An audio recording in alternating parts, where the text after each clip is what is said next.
Dubai से लेकर Paris तक हर लग्जरी दुकान में आपको बदरुद्दीन अजमल की कंपनी का अस्सलाम वालेकुम। वेलकम बैक टू वानी जानी रिएक्शन चैनल। उम्मीद है सब ठीक ठाक होंगे, खैरियत से होंगे। आज इस वीडियो पर हमने रिएक्ट करना है, उसका टाइटल है बदरुद्दीन अजमल बायोग्राफी। बहुत ज़्यादा इसकी रिक्वेस्ट आ रही थी और जितना इनके बारे में सुना है कि बहुत अच्छे इंसान है, होमलेस और जो पुअर लोगों के लिए, जो वो मसीहा हैं, जो जॉबलेस हैं, उनकी हेल्प वगैरह करते हैं। तो काफी तारीफें सुनी है इनके बारे में माशाल्लाह। वैसी साहब की भी हमने बुलाई है वीडियो, अकबरुद्दीन साहब को भी बड़े सुना, तो हमने कहा यार ये माशाल्लाह मोजेस बंदे लग रहे हैं माशाल्लाह। ये भी इनको भी आज देखते हैं, इनकी बायोग्राफी देखते हैं कैसे इंसान, उनको भी सुनते हैं। तो शुरू करने से पहले हमारे चैनल को सब्सक्राइब करें, लाइक करें, बेल आइकन प्रेस करें ताकि हमारी आने वाली वीडियो आप तक पहुंचती रहे। और इंस्टाग्राम पर भी हमें फॉलो करें। वीडियो करते हैं स्टार्ट। वीडियोस देखने के लिए सब्सक्राइब करें जनसत्ता.com, बेल आइकन दबाकर पाएं लेटेस्ट नोटिफिकेशंस। বদমাশি করি বলে চাপ চাপ বদমাশ কুকুর কুকুর আইছে কুকুর কিমান পয়সা লেব বিজেপির হাতত কিমান পয়সা লেব বিক্রি হবো তার বাপ বিক্রি হবো চাই একদম মাথা बढ़ाई दे जा केस कर मोर पर। गुस्से में तमतमाते हुए जिस शख्स को अभी आपने देखा है उन्हीं का नाम है बदरुद्दीन अजमल। असम के all India United democratic front के चीफ, बीजेपी के नेता इन्हीं पर हमलावर हैं और इन्हें असम का दुश्मन बता रहे हैं। तो बदरुद्दीन अजमल कौन है और असम के चुनाव में इनका नाम इतना क्यों गूंज रहा है, हमारी स्पेशल रिपोर्ट में देखिए। असम में बीजेपी सत्ता में है। कांग्रेस और बीजेपी में इस बार भी कांटे की टक्कर है। कांग्रेस ने बदरुद्दीन अजमल की पार्टी AIUDF से गठबंधन किया है और इसीलिए अजमल बीजेपी के निशाने पर हैं। राहुल बाबा अपनी गोदरी में बदरुद्दीन अजमल को लेकर घूमते हैं, वो घुसपैठ रोक सकते हैं क्या? जोर से बोलो, रोक सकते हैं क्या? बदरुद्दीन को साथ में रखकर आसाम सलामत रह सकता है क्या? जोर से बोलो, रह सकता है क्या?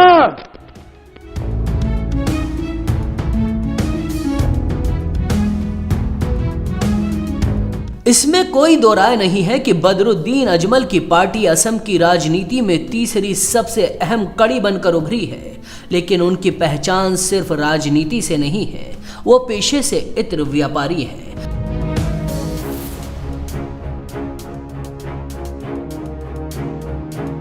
बदरुद्दीन अजमल इत्र के बड़े कारोबारी हैं। उनका ये कारोबार 2000 करोड़ रुपए से ज्यादा का है। दुबई से लेकर पेरिस तक हर लग्जरी दुकान में आपको बदरुद्दीन अजमल की कंपनी का इत्र यानी परफ्यूम मिल जाएगा।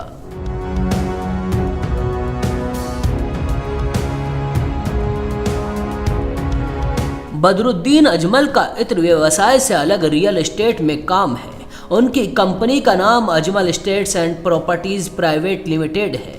इसके अलावा और कई कंपनियां बदरुद्दीन अजमल के नाम पर हैं।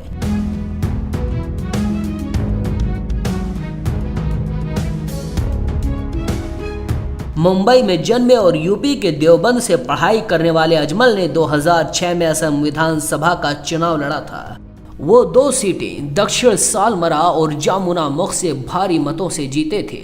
2011 में जब चुनाव हुए तो AIDUF ने 18 सीटें जीती और असम में सबसे बड़ी राजनीतिक पार्टी बनकर उभरी।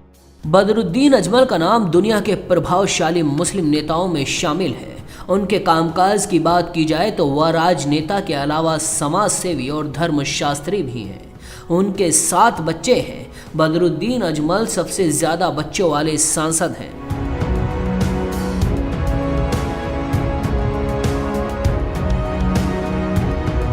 बदरुद्दीन अजमल पर आरोप लगते हैं कि वो आक्रामक बयानबाजी करते हैं और माहौल खराब करने की कोशिश करते हैं। बीजेपी भी यही आरोप लगा रही है। बदरुद्दीन के बयान कई विवादों को जन्म दे चुके हैं।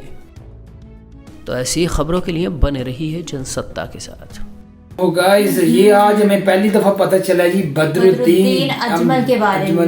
माशाल्लाह कितनी कंपनीज हैं उनकी। फिर वो क्या नाम, इतर की जो है वो शॉप्स हैं दुबई में। वाह, बड़ा। और मुंबई से पढ़े हैं वो, मुंबई यूपी से, और वहाँ से पहला इलेक्शन वहाँ से जीतते हैं। वाह माशाल्लाह।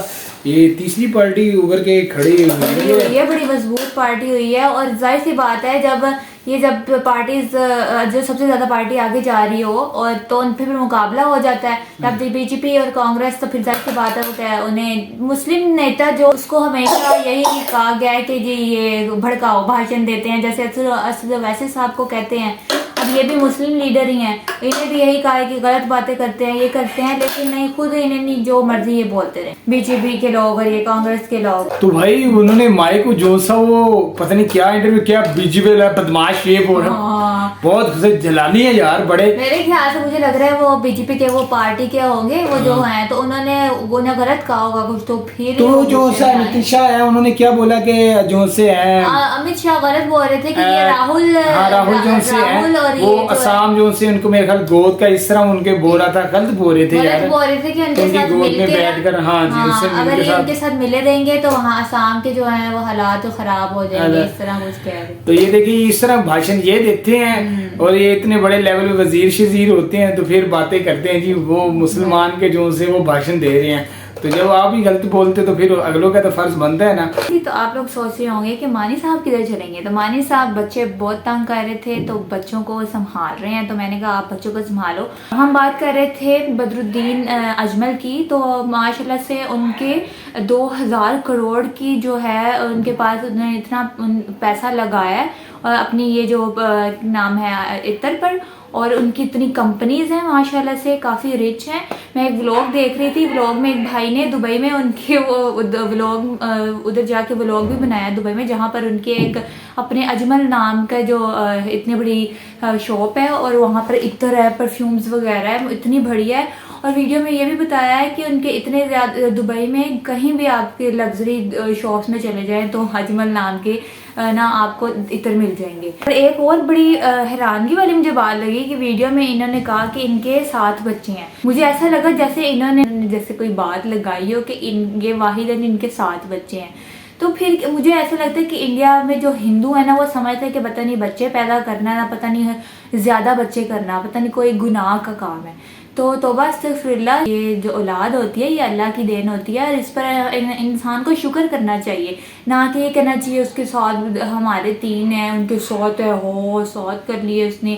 तो ये अल्लाह ताला आपको खुश रहना चाहिए, अल्लाह ताला ने हमें नेमत से नवाजा है, हमें रहमत से नवाजा है और इनकी अगर हम अच्छी परवरिश करेंगे ये बुढ़ापे में आप लोगों का साथ देंगे।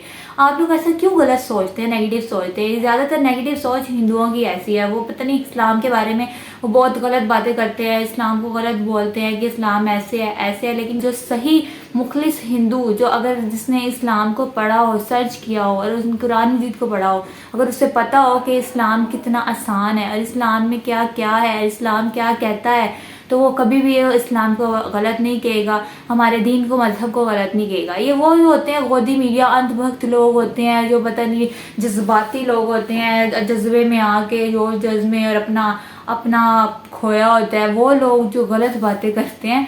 तो आज की वीडियो बहुत अच्छी थी और हमें अच्छा लगा कि आज हमने डिफरेंट ज़रा रिएक्शन दिया है। जो AIMI पार्टी जो है उनसे ज़रा हट के असद वैसी की वीडियोस भी हम लाते रहेंगे और मज़ीद आप लिंक हमें सेंड करते रहें कि हम किन किन वीडियोस पर रिएक्शन दें। उम्मीद है कि आपको मेरा आज का रिएक्शन भी अच्छा लगा होगा। जाते जाते चैनल को ज़रूर सब्सक्राइब करना। मिलते हैं नेक्स्ट वीडियो के साथ, ना खास ख्याल रखिएगा। अल्लाह हाफिज़।